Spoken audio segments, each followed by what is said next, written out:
Santa Claus. Pour la plupart des enfants, Noël est une fête que l'on attend avec impatience. Pour Evan, 13 ans, c'était quelque chose à craindre. Evan se souvenait encore très clairement de son 7e réveillon de Noël. Une soirée qu'il attendait depuis longtemps, comme tous les enfants. Le lendemain matin, il se lèverait tôt pour ouvrir tous ses cadeaux, impatient de découvrir les surprises que le Père Noël lui aurait laissées. Evan imaginait la nuit agitée qui l'attendait et se disait que s'il tendait bien l'oreille, il pourrait peut-être entendre le Père Noël descendre par la cheminée.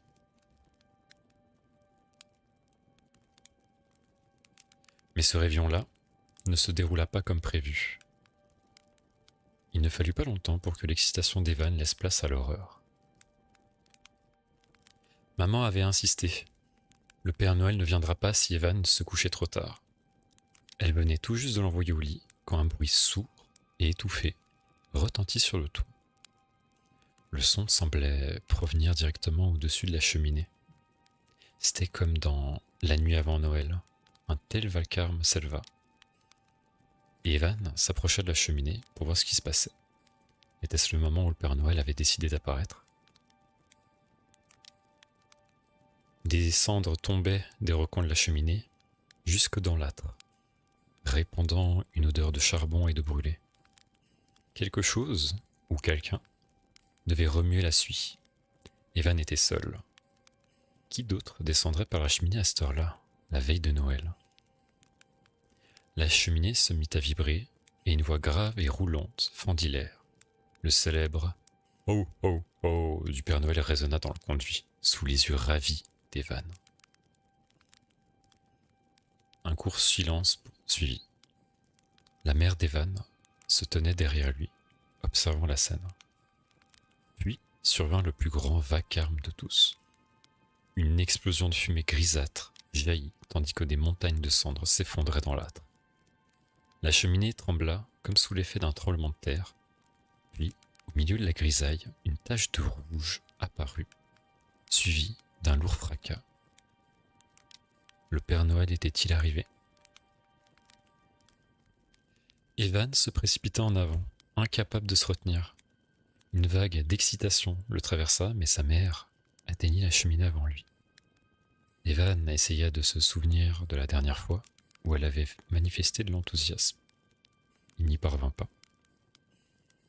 La fumée se dissipa, révélant enfin le Père Noël tombé dans l'âtre.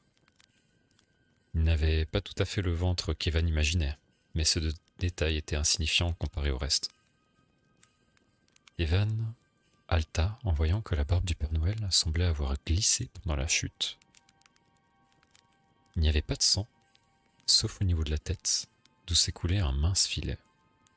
Le pire, c'était que ce sang provenait de ce qui ressemblait à un large enfoncement dans le crâne. Evan fronça les sourcils. Le Père Noël ne pouvait pas mourir. Il était trop bon pour ça. Pas maintenant. Quelqu'un lui avait-il joué un tour ? Il regarda la barbe qui avait glissé le long du visage. Les barbes ne bougent pas ainsi, pas sans sang. Donc, si ce n'était pas une vraie barbe, c'était une fausse. Et si la barbe était fausse, alors le costume l'était aussi. Ce n'était pas le vrai Père Noël. C'était quelqu'un qui était déguisé. Evan observa à nouveau les traits découverts de ce faux Père Noël, cherchant à comprendre pourquoi ce visage lui semblait si familier. Et il comprit. Pour la première fois, il réalisa que sa mère n'avait jamais été excitée. Elle s'était précipitée vers le corps en pleurant. Des sanglots secouaient son corps, ses larmes tombant sur le costume. Evan resta figé, hébété, et lâcha un seul mot étranglé. « Papa ?»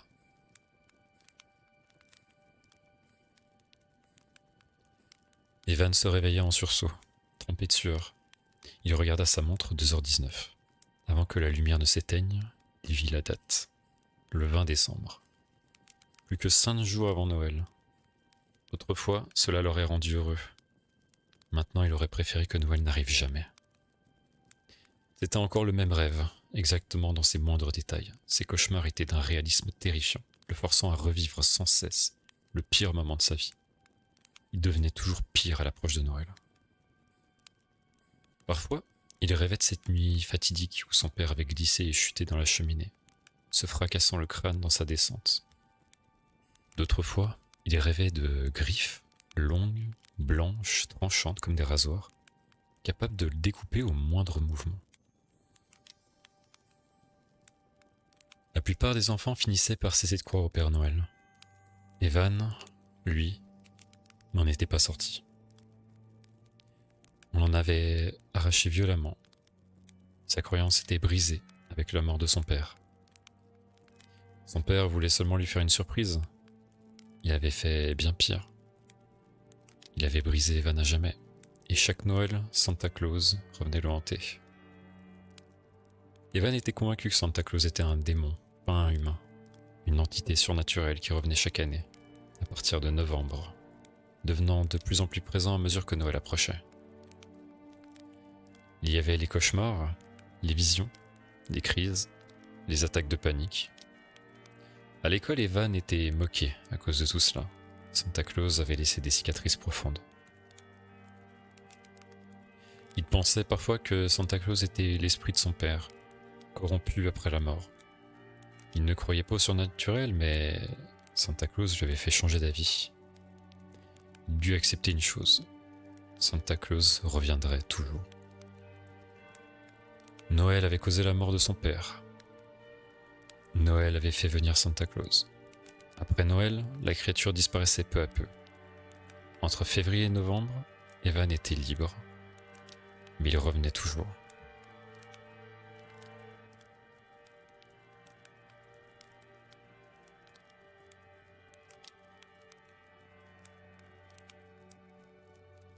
Cette année-là, Evan décida d'être prêt.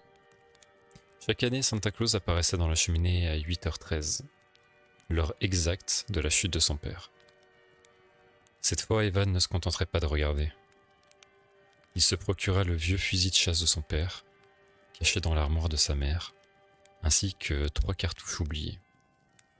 Les jours précédents Noël furent un enfer de visions, de douleurs et de griffures invisibles. Santa Claus parlait dans sa tête. Il savait ce que Evan préparait. Le 24 décembre, sa mère se coucha tôt. Evan attendit. À 8h13, ses jambes se mirent à bouger toutes seules. Comme chaque année, il entra dans le salon, plongé dans l'obscurité. Une silhouette se tenait déjà dans la cheminée. Le chapeau, les griffes, présence.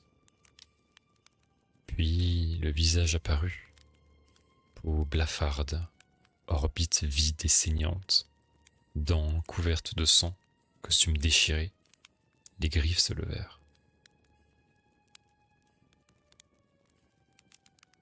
Evan voulut fuir, il ne pouvait pas bouger.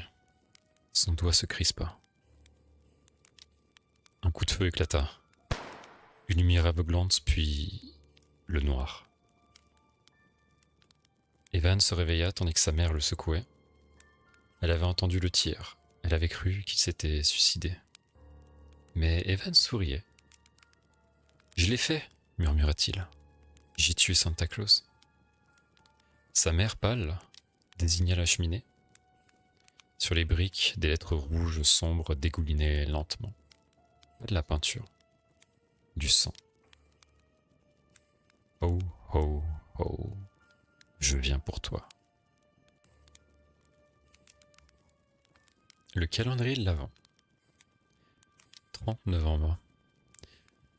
Aujourd'hui, ma mère a insisté pour que je l'accompagne au marché de Noël, histoire de me changer les idées. Depuis sa séparation avec papa, c'est la première fois que l'on sort tous les deux. Ça m'a fait chaud au cœur. J'ai trouvé quelque chose de sympa, un calendrier de l'Avent. Bon, le vendeur était un peu bizarre, du genre pas très bavard, sourire en coin et il lui manquait des doigts. Mais ce calendrier était très beau et il ne m'a presque rien coûté. À l'instar des autres, celui-ci n'était pas en carton, mais métallique.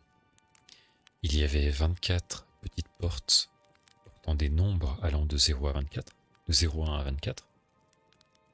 à chaque jour sa friandise. Ce qui était dessiné dessus était très banal par contre, des reines, le Père Noël, des enfants. J'ai hâte d'être demain pour goûter ce qu'il y a caché à l'intérieur. 1er décembre. J'ai passé la journée au parc avec ma petite sœur. Elle avait l'air très heureuse. Depuis que mon grand frère a disparu l'année dernière, c'est la première fois que j'ai eu envie de l'amener jouer dehors. J'avais comme un sentiment paternaliste, ce qui ne m'a pas déplu. J'aimerais le refaire plus souvent et puis ça décharge un peu ma mère. Elle n'a pas l'air dans son assiette ces temps-ci. Sinon, j'ai enfin ouvert la petite porte portant le numéro 1 de mon calendrier. Mon Dieu, ce petit chocolat était délicieux. Il était carré, assez épais, avec à l'intérieur du chocolat au lait et un petit liquide, à la manière des Mon Chéri. Mais en tout cas, c'était délicieux.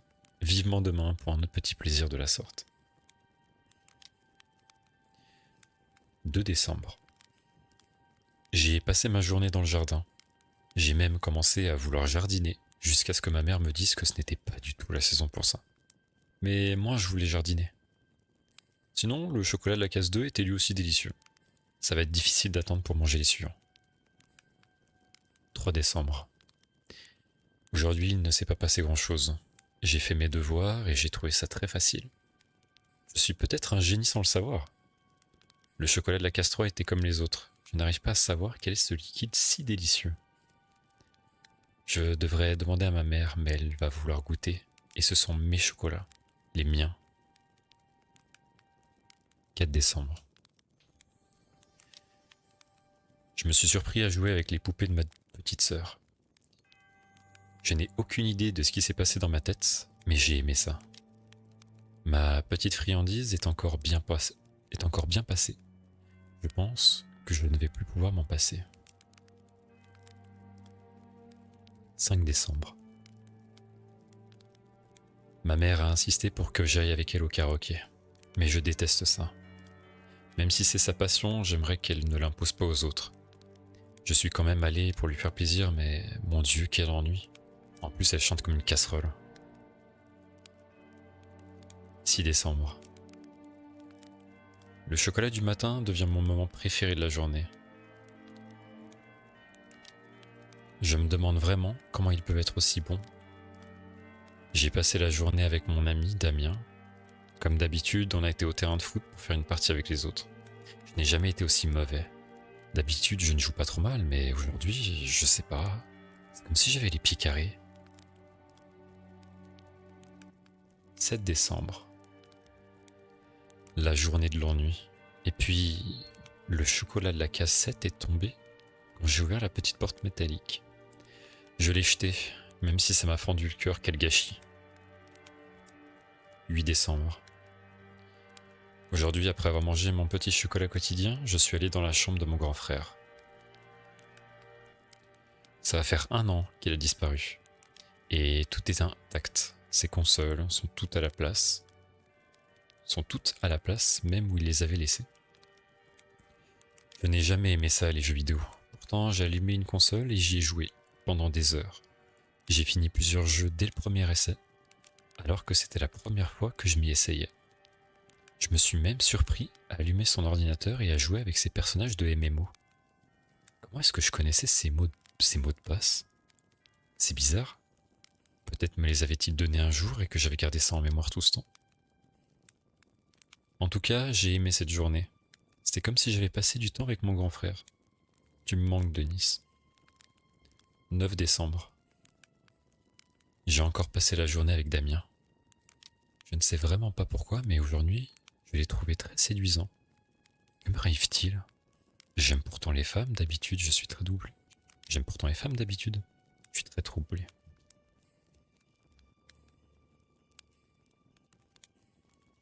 10 décembre. Ces chocolats, j'en veux encore plus. Ça devient presque une obsession. Je suis retourné au marché de Noël pour trouver le vendeur et acheter d'autres calendriers, mais évidemment il n'était plus là. Ça aurait été trop beau. Tant pis, j'ai quand même trouvé un très joli manteau. Ça m'aidera à passer cet hiver qui s'annonce très froid. 11 décembre. J'ai de nouveau emmené ma petite sœur au parc aujourd'hui. Je l'ai regardée longuement. Je ne sais pas pourquoi. Elle est devenue très mignonne et très mature pour son âge. 12 décembre. Je n'arrive pas à croire que j'ai écrit hier ce que j'ai écrit hier. Où est-ce que j'avais la tête? J'ai l'impression de la perdre la main. J'ai l'impression de la perdre la tête. 13 décembre. Ma mère m'a encore saoulé avec son karaoké. Elle m'a déjà obligé à écrire sur ce blog tous les jours car soi-disant, il me fallait une activité relaxante et reposante après mon choc émotionnel. C'est vrai que perdre tout d'un coup son frère, ça va pas aider à garder l'esprit serein. Maintenant, elle veut m'obliger à pousser la chantonnette avec elle. Vivement mes 18 ans que je me tire d'ici. Ma vie, c'est de la merde. 14 décembre. Aujourd'hui, après avoir mangé mon petit chocolat, j'ai voulu tricher. Je ne pouvais plus attendre, il m'en fallait plus. Et tout de suite. Mais impossible d'ouvrir les portes métalliques des jours suivants. C'est assez étrange. Il ne me semble pas qu'il y ait des mécanismes complexes là-dedans. Mais je n'avais pas envie de le casser et je risquais d'endommager mes précieux chocolats. 15 décembre. J'ai fait des recherches sur internet concernant ce calendrier, histoire de voir si je pouvais en commander d'autres. Je n'ai rien trouvé. La seule chose qui s'est marquée sur la boîte, c'est un nom. Enfin, je pense. Tiralata. J'ai recherché ça sur internet, mais ça ne me menait à rien. Sauf sur des sites écrits en portugais. Donc je ne comprenais rien. J'ai essayé de voir sur le site de ma ville s'il parlait de ce vendeur dans les détails de marché de Noël, mais aucune référence. J'ai demandé à ma mère si elle avait déjà vu ce vendeur au marché de Noël de l'année dernière, mais elle m'a répondu que peu de gens s'y étaient rendus et que ne faisait pas exception. En effet, la ville faisait face à un grand nombre de disparitions, dont celle de Denise. Les gens étaient un peu paniqués à l'idée de traîner dehors. Il va falloir que j'attende pour manger mes chocolats. La poisse.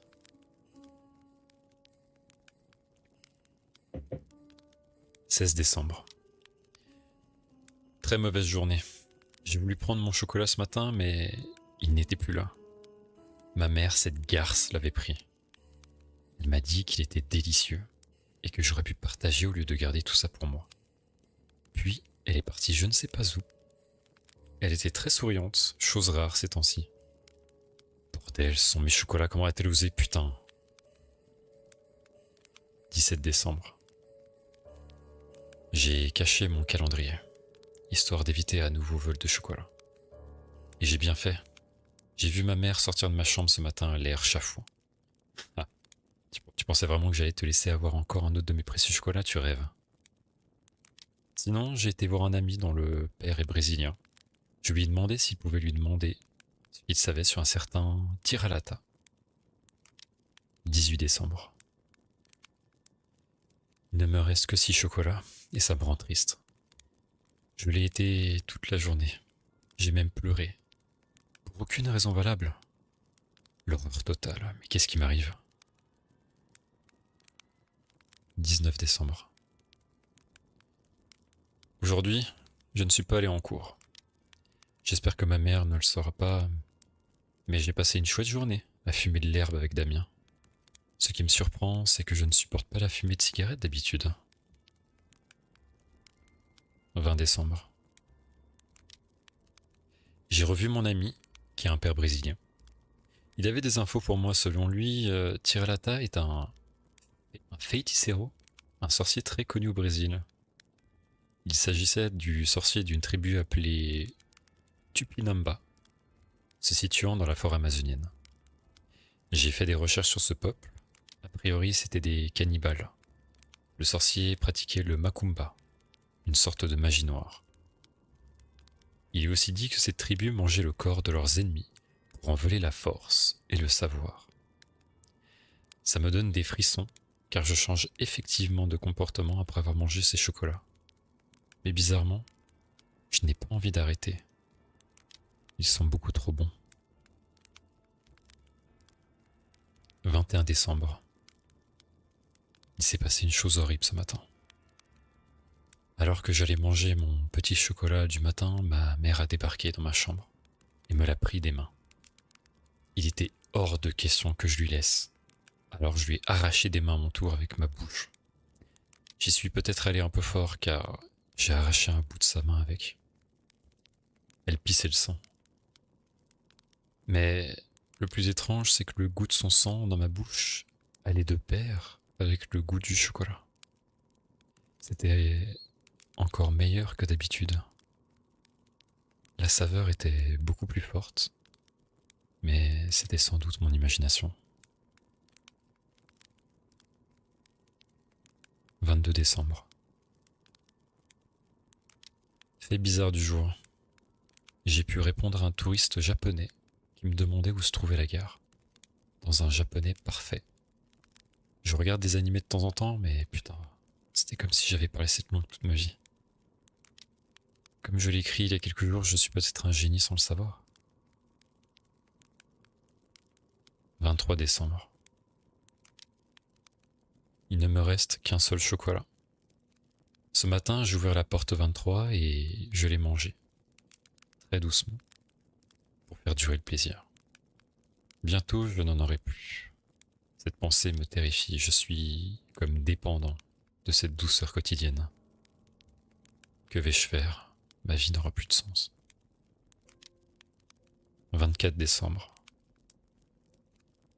J'ai mangé mon dernier chocolat. 25 décembre. Je n'ai plus de chocolat, mais ce n'est pas grave. J'ai la recette. Après avoir mangé mon dernier chocolat hier, tout était clair. Tout était clair. Je savais ce que je devais faire.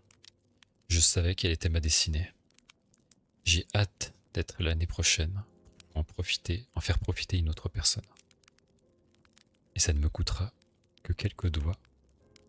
En attendant, j'ai très envie de faire un karaoké. Cher lecteur, joyeux Noël.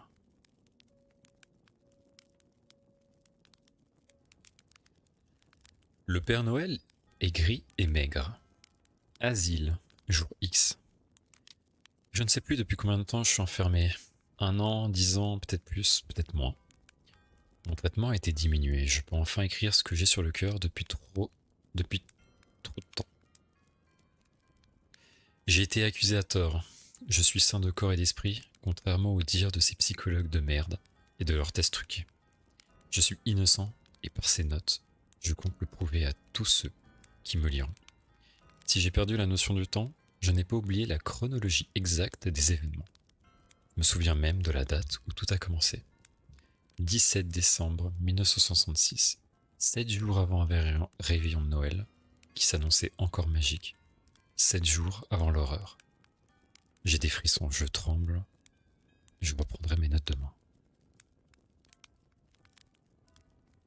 Asile, jour X+1. Je m'appelle Edward Cunningham. J'ai bien vieilli depuis mon internement. Je suis incapable de préciser mon âge exact. Ma mère, mon père et ma sœur ne m'ont jamais rendu visite. J'habitais un petit visage, oui, bien sûr. J'habitais un petit village isolé du nom de Saint-Roger-José, dans l'Arkansas. Une centaine d'âmes y vivaient, et presque tout le monde se connaissait, se disait bonjour. Mes parents y sont nés, y ont grandi, s'y sont mariés, et ont donné naissance à leurs 3 enfants. Moi, j'étais le plus vieux des 3, je devais avoir 13-14 ans quand c'est arrivé. Si je ne me souviens pas de ma date d'anniversaire, je me souviens de tout. Oui, de tout, mais c'est toujours aussi pénible. Je suis déjà fatigué. Asile jour +2. Début décembre 1966. Ça correspond à l'emménagement du voisin. Un vieillard barbu, ventru. Tout le monde disait qu'il ressemblait au Père Noël. Moi je le trouvais étrange, bizarre. Surtout son regard exorbité derrière ses petites lunettes au verre rond. J'ai observé son emménagement, et un vieillard normal ne fait pas de déménagement seul. Surtout quand il a un grand canapé, une armoire et des centaines de cartons repliés à plat. Lui, si, avec une force et une rapidité anormales que j'étais le seul à constater. De la fenêtre de ma chambre située au premier étage, je pouvais voir sa petite maison en contrebas. Cette maison n'avait pas été habitée pendant une paire d'années à cause de sa sinistre réputation. À l'approche de Noël, un homme y était devenu fou et avait égorgé ses 3 enfants, puis sa femme, puis les avait démembrés avant de mettre leurs morceaux dans des paquets cadeaux. Heureusement, la police l'avait arrêté avant qu'il ne les distribue aux enfants du village. J'ai des frissons, je devrais reprendre demain. Asile, X+3. 17 décembre 1966. Premier jour de vacances scolaires, mais c'est aussi le jour de la disparition d'un petit garçon. Bien sûr, ça ameuta tout le village et toutes les maisons furent fouillées de fond en comble sans trouver quoi que ce soit. Le vieillard fut tout autant interrogé que les autres habitants. Aucune arrestation ce jour-là. 18 décembre 1966. Autour d'une petite fille qui jouait juste devant chez elle de disparaître. Le village était sans dessus-dessous. Plus personne ne se disait bonjour. Tout le monde soupçonnait l'autre. Même le chien de l'autre, comme si des chiens pouvaient bouffer des enfants sans laisser de traces. Il y eut des insultes, des bagarres, des gens furent mis en prison. Et il y avait autant de flics que d'habitants dans le village. Moi, ce que je trouvais étrange, c'était le comportement de mon voisin le vieillard. Il déambulait dans la rue, faisait ses courses, s'asseyait calmement sur un banc, et tout le monde faisait comme s'il était la seule personne normale du village. Les enfants venaient toucher son ventre ou sa barbe. Le vieux leur donnait alors des bonbons. Les parents le remerciaient et lui disaient qu'il était le seul rayon de soleil dans cette ville. Certains ont commencé à lui demander si, pour Noël, il pouvait porter le bel habit rouge afin de redonner du moral à tout le monde. Il a accepté. Moi aussi j'ai été le voir, mais il m'a fait signe de ne pas m'approcher. Et il est rentré chez lui en claquant la porte. 19 décembre 1966. Comme je n'ai pas compris son attitude, j'ai commencé à l'observer de la fenêtre de ma chambre. Derrière la grande vitre de son salon, je voyais un canapé, et à gauche le foyer d'une cheminée. J'apercevais aussi un pied de ce canapé sur le bord d'un tapis rouge, avec des motifs comme des sapins décorés de guirlandes et de boules. J'angoisse. Je continuerai demain, car c'est le lendemain que l'horreur a commencé. Asile, jour X+4. 20 décembre 1966. En fin d'après-midi, j'ai jeté un coup d'œil à la fenêtre. J'ai vu un garçon et une petite fille sauter sur le canapé avant de me faire de grands signes de la main. J'ai aussitôt été le dire à ma mère, qui m'a regardé de travers et qui m'a demandé si tout allait bien dans ma tête. J'ai tellement insisté que je me souviens encore du bruit de sa claque. Je n'ai plus osé la déranger depuis, mais au fond de moi, je lui en voulais de ne pas me croire. La nuit de ce 20 décembre, on a frappé au carreau de ma fenêtre. Je me suis réveillé en sursaut, j'ai regardé partout autour de moi. J'ai vu 2 silhouettes d'enfants glisser sur le mur blanc, qui faisait face à la fenêtre où la pleine lune brillait. J'ai poussé un cri, avant d'aussitôt me plaquer la main sur la bouche pour ne pas réveiller ma mère. Les ombres ont disparu hors de la pâleur lunaire du mur avant que mon placard ne grince sinistrement. J'étais pétrifié, mort de trouille. Je voulais appeler ma mère, mais je n'osais pas. La porte de mon placard à jouets s'est refermée en claquant.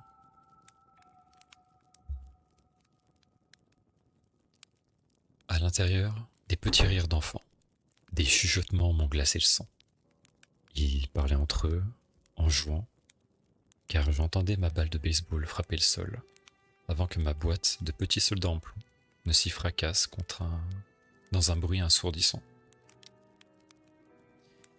J'ai entendu une porte s'ouvrir, des pas rapides dans le couloir menant à ma chambre, Ma porte s'est ouverte. La lumière a jailli. Ma mère m'a demandé ce qu'il me prenait de jouer en pleine nuit. Elle m'a refoutu une claque. Je passais le reste de la nuit à pleurer, à chouiner silencieusement. Heureusement, les bruits, les rires, les ombres avaient disparu. Asile, jour X+5, 21 décembre 1966. Ce n'est qu'à la lumière du jour que j'ai ouvert mon placard. C'était toujours autant le bordel, mais ma boîte de soldats en plomb était toujours sur l'étagère. Peut-être que ma mère l'avait rangée. Je n'ai pas osé lui en parler. J'étais si fatigué de la nuit précédente que je me suis couché juste après le repas de 19h. Entre-temps, j'avais réussi à subtiliser un couteau de cuisine au cas où. Ma mère ne pouvait pas m'aider, mais je me suis senti en sécurité avec lui. Dans la nuit, j'ai été réveillé par un hurlement d'enfant. Ça venait de mon côté droit, de derrière ma fenêtre, en contrebas. En claquant des dents, j'ai attendu. J'ai espéré que ma mère se lève, mais elle avait dû mettre des boules de cire dans les oreilles, comme elle le faisait parfois. Un second hurlement, plus aigu celui-là, m'a tellement terrorisé que j'en ai pissé dans mon lit. Ça m'a aidé à me lever et, malgré mon bas de pyjama trempé, je me suis rapproché de la fenêtre et j'ai regardé. Deux petits visages spectraux, lacérés de coups de couteau, la bouche grande ouverte, se tenaient derrière la fenêtre du salon. Ils me faisaient signe de venir les aider. Ils me suppliaient avec leurs petites mains qui tapaient contre le carreau. Derrière eux, j'ai vu une silhouette grise, si grande que je ne voyais qu'une partie de ses jambes qui s'approchait. Puis deux énormes mains les ont empoignés par le dessus de la tête et les ont violemment tirés en arrière. Leurs hurlements ont fini par peu à peu s'éteindre, puis j'ai senti le sol s'ouvrir sous mes pieds et je suis tombé sur la moquette. Je ne sais pas combien de temps je suis resté prostré sous la fenêtre. C'est ma jeune sœur qui m'a découvert gisant au sol. Elle a alerté ma mère qui a prévenu le médecin. J'ai préféré garder silence sur ce qui s'était passé. Le médecin m'a ordonné de rester au lit toute la journée. Entre deux sommes, je me souviens avoir lu des contes pour enfants pour me rassurer. Heureusement, le couteau était toujours caché sous mon matelas. Je commence à fatiguer. J'écris à la suite demain. Asile, jour X+6, 22 décembre 1966. Avant que le soleil se couche, j'ai eu le courage d'aller voir la fenêtre. Des tas d'autocollants avaient été collés sur la vitre du voisin. Des sapins, des flocons de neige, des Pères Noël et d'autres motifs encore.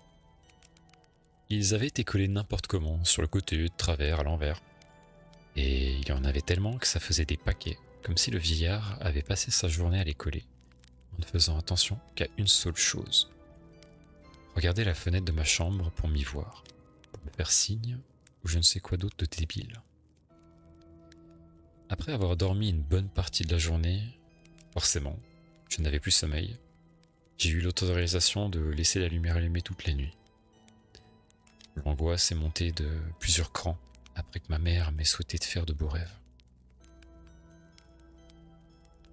Cette nuit-là, je continue à lire des contes, en épiant les bruits et les murs de ma chambre. Mon front était trempé d'une sueur froide, que j'essuyais avec le drap. J'avais posé le couteau sur mes cuisses. Je n'entendais rien. C'était le silence total. Hormis ce léger ronflement qui provenait de la chambre d'à côté, là où dormaient mon frère et ma sœur. C'était calme. Tellement calme que c'en était devenu insupportable. Mes yeux ne quittaient plus ma fenêtre. J'ai fini par me lever par aller voir, serrant bien fort mon couteau dans une main. J'ai penché la tête. J'ai glissé juste un œil à travers la vitre du carreau, j'ai regardé. J'ai recommencé à trembler. Les autocollants avaient tous été retirés. Le canapé avait disparu, et à gauche je voyais distinctement les braises du foyer de la cheminée former un halo orange, pâle, sur le sol. Dessus il y avait des cartons montés et démontés, des rouleaux de papier cadeau, des rubans scintillants, des ciseaux. Il y avait aussi 2 longs bras gris, aux doigts très maigres, qui montaient les cartons. Je ne voyais que ses bras. Le reste du corps était hors du halo orangé. Soudain, après avoir monté un dernier carton, les bras ont quitté mon champ de vision. C'est à ce moment-là que j'aurais dû dire stop. C'est à ce moment-là que j'ai vraiment commencé à dérailler. Les longs bras sont revenus un peu plus tard. Je ne saurais dire quand. L'un d'eux a pris un carton, a bien repoussé les 4 pans vers l'extérieur avant d'y plonger un truc horrible. Une petite main d'enfant. Je l'ai vu dans le halo. J'ai vu l'os du poignet sectionné, la chair rouge autour, le sang qui goûtait encore. Chacun de ces 5 petits doigts, et j'ai hurlé, hurlé, hurlé. Asile, jour X plus 7, 23 décembre 1966. Je voyais le visage de ma mère, de mon frère et de ma sœur, mais je ne les entendais pas. Je suis resté une journée en observation à la clinique, située à une vingtaine de miles de mon village. Les médecins conclurent à des cauchemars consécutifs, un surménage, et me filèrent des médicaments pour dormir. Je suis rentré chez moi en fin d'après-midi. Entre 2 réveils, j'ai décidé de dire à ma mère que j'avais vu ce que j'avais vu, et que je savais où étaient les enfants. Dans son regard, j'ai lu de l'incompréhension et du mépris. Mon frère et ma sœur étaient trop jeunes pour que je leur confie quoi que ce soit, alors je n'ai rien dit. En plus, le réveillon était pour le lendemain soir, je ne voulais pas leur faire peur. Cette nuit-là, j'ai pris assez de somnifères pour ne pas me réveiller, mais je suis persuadé que dans mon sommeil, j'ai entendu des raclements, des coups, soit sur ma vitre, soit en contrebas, derrière la fenêtre du voisin. 24 décembre 1966. Des cris, des rires d'enfants m'ont réveillé. J'avais un peu mal à la tête, mais je me sentais mieux. Les hallucinations, comme les médecins l'ont dit à ma mère, semblaient s'être cachées au fond de mon crâne. Je me suis habillé et j'ai été voir ce qui se passait dehors. Je me suis mis à trembler quand j'ai vu l'horrible scène. Le vieillard, ventru, avait enfilé un costume rouge de Père Noël et distribuait au pied de son pick-up des cadeaux aux enfants.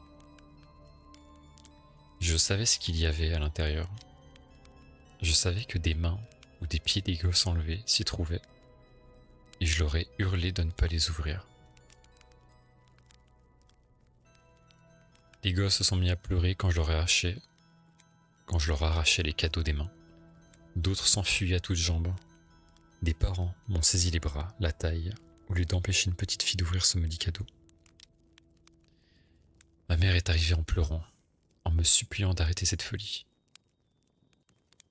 J'ai fini par me calmer, le regard rivé sur la petite fille qui déballait son cadeau. Une girafe en plastique en est sortie. La petite fille est repartie, toute contente. Ça m'a tellement calmé que je me suis assis sur la marche du porche de ma maison. Et j'ai regardé la joie, le rire, le bonheur se réinstaller autour du faux Père Noël, car je savais qu'il n'était qu'une apparence trompeuse. Pourtant, sur le coup, j'ai douté.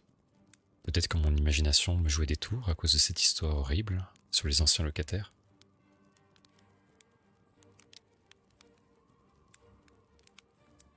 Quand le pick-up est parti avec son faux Père Noël, j'étais seul sous le porche. J'avais retrouvé un certain calme, une certaine sérénité. J'étais presque persuadé que tout était de la faute de cette histoire que mes copains m'ont trop souvent racontée à l'école. Cette histoire qui m'avait profondément choqué quand j'avais 7 ou 8 ans. Je me suis alors souvenu de ce cauchemar récurrent. Je voyais un Père Noël gris découper des enfants avant de les mettre dans des boîtes qui les recouvraient d'un papier cadeau scintillant. Puis, avec un grand sourire carnassier, il les distribuait sur la place du village. Oui, je me souviens de cette histoire, de cet horrible cauchemar. J'étais persuadé qu'il en était la cause avant que j'entende grincer la porte d'entrée du voisin. Ce grincement m'a fait comme un électrochoc. Je me suis levé d'un bond. Tout en moi me hurlait de fuir, de remonter dans ma chambre, de m'y enfermer. Mais il y avait ma fenêtre. Cette fenêtre qui donnait sur la maison voisine, celle où la longue et maigre silhouette grise découpait les enfants. Je ne pouvais pas continuer à me cacher, à avoir des visions. Je ne pouvais plus le supporter, je devais savoir. J'y suis allé. Asile, jour X, plus 7, plus 1. La porte a grincé quand je suis entré dans le salon. Le salon était vide, le vieillard avait tout repris. Quand? Sûrement quand je dormais, assommé par les somnifères. Une épaisse couche de poussière recouvrait le sol. Je fus étonné de l'absence de traces de pas, mais une chose m'a confirmé que je n'avais pas rêvé. Les autocollants de Noël gissaient par terre sous la fenêtre. Certains formaient des paquets, d'autres étaient dispersés un peu partout. Je me suis approché, j'ai voulu en ramasser un, mais je n'ai pas pu le séparer des autres. Du sang séché les collait entre eux. Sur certains, des touffes de cheveux étaient collées à l'adhésif. Sur d'autres, c'était de la peau et des ongles. Les autocollants étaient jaunâtres, comme s'ils étaient anciens.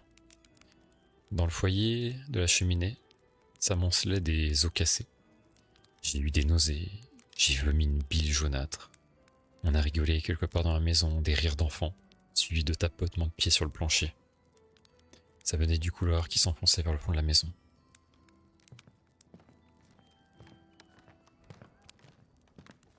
J'ai voulu m'enfuir, mais je devais savoir. J'ai voulu m'enfuir, mais deux voix d'enfants, aux échos métalliques, m'ont appelé à l'aide. M'ont demandé de venir les sauver du Père Noël gris. Ces voix, je les entends encore aujourd'hui. Je vais me reposer, elles vont cesser. Asile, jour X, plus 7, plus 1, plus 1. Je me suis avancé vers le couloir à droite de la cheminée. On n'y voyait pas grand-chose, toute la lumière venait de la grande fenêtre du salon. Il y avait 4 pièces, 2 à gauche, 2 à droite.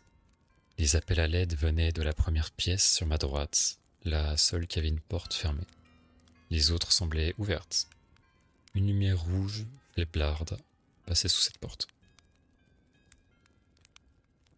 Maîtrisant ma peur malgré tout, j'ai posé une main tremblante sur la poignée ronde. Je l'ai tournée. Des cliquetis métalliques ont giclé avant de céder leur place au grincement des gonds. Une ampoule diffusant une lumière rouge gisait au bout du fil dénudé du plafond. Les rires s'étaient tus. Des cartons étaient empilés contre le mur. Au milieu de la petite pièce, j'ai vu des vêtements et une petite main d'enfant sectionnée au niveau du poignet. La même que l'autre nuit, quand cette chose au long doigt l'avait mis dans un carton. J'ai hurlé, mais je n'ai pas bougé. Je tenais enfin une preuve que je n'étais pas victime d'hallucinations. Je n'ai pas osé toucher la main de cet enfant, mais j'ai pris les vêtements et je me suis enfui en courant.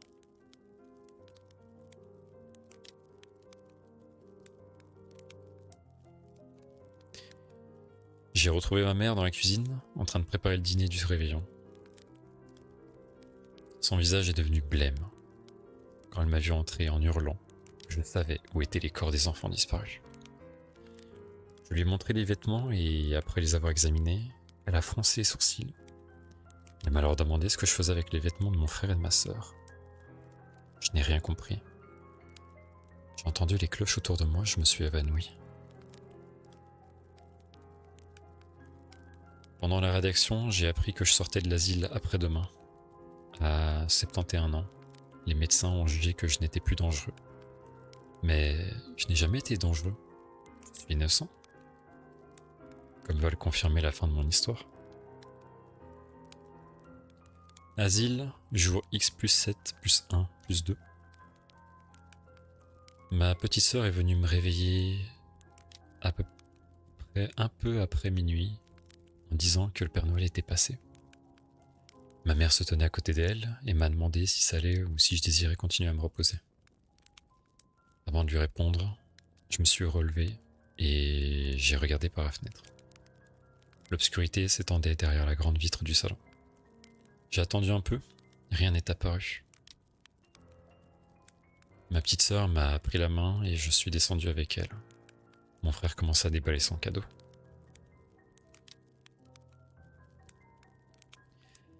J'ai ressenti une angoisse, angoisse, en le voyant faire.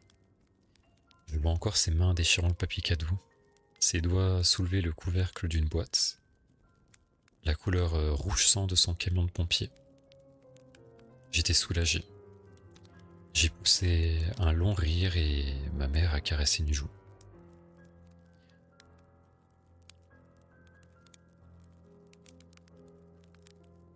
Je les ai regardés déballer les cadeaux.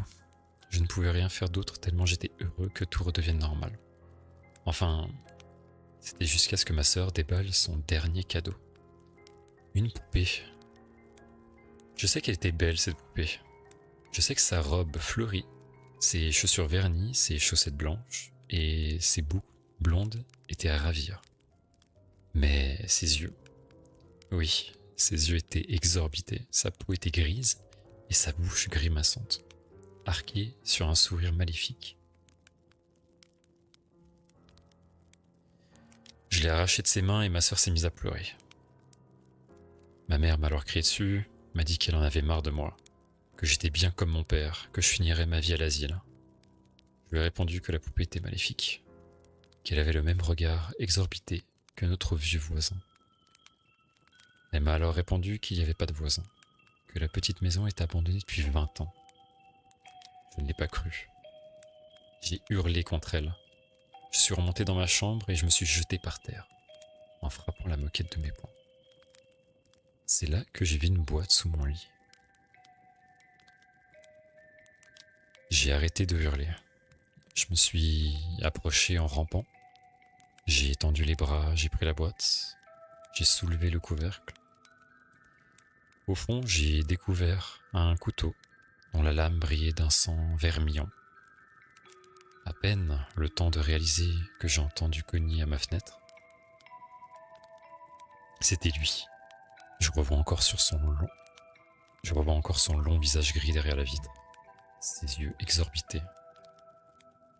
Sa peau ridée. Sa barbe blanche, son chapeau rouge à pompons. Sa bouche qui lui prenait la moitié du visage, cette bouche remplie de dents pointues et désordonnée. « Joyeux Noël !» me disait-il de sa voix d'enfant. « Joyeux Noël, Edward !»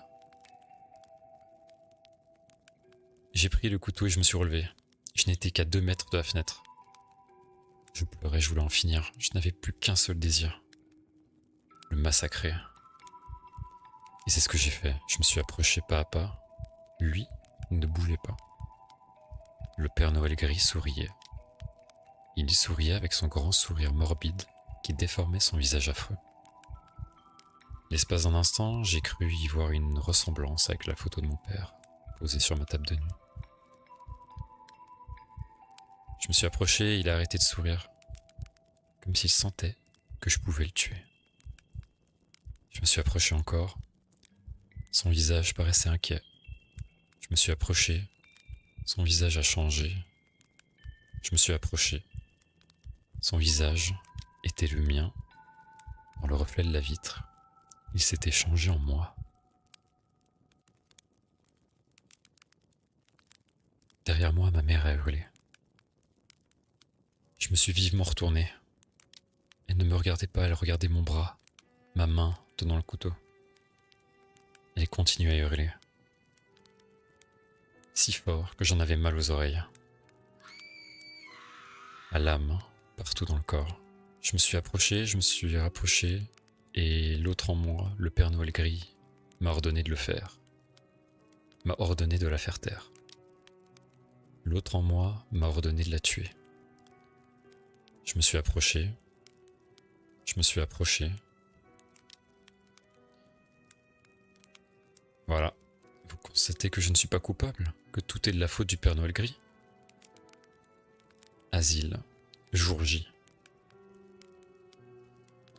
Je sors dans quelques heures. Je suis très content. Tout ça m'est enfin sorti de la tête à présent. J'ai eu la joie d'apprendre qu'avant de mourir, ma mère m'avait laissé de l'argent qui a fait beaucoup de petits sur un compte épargne. Je vais pouvoir m'acheter une maison. Je ressens le besoin de retourner aux sources, de reprendre le cours normal de ma vie, là où elle s'est arrêtée des dizaines d'années plus tôt. J'espère que la maison que je voyais à travers la vitre de ma chambre est à vendre. J'ai envie d'y finir mes jours. Les médecins m'ont laissé me regarder dans un miroir, comme j'ai changé depuis l'adolescence. J'ai une grande barbe blanche, j'ai un gros ventre, je suis joufflu, avec un bel habit rouge, et un bonnet de la même couleur. Je crois que je ferai un formidable Père Noël. Je trouve que mes yeux dépassent un peu trop leur orbite, mais ce n'est pas grave. Je les cacherai derrière des lunettes au verre rond. J'ai hâte d'être à Noël. J'ai hâte de me déguiser. J'ai hâte que des petits garçons et des petites filles viennent s'asseoir sur mes genoux. J'espère juste qu'ils ne me crieront pas trop, sinon le Père Noël gris pourrait revenir.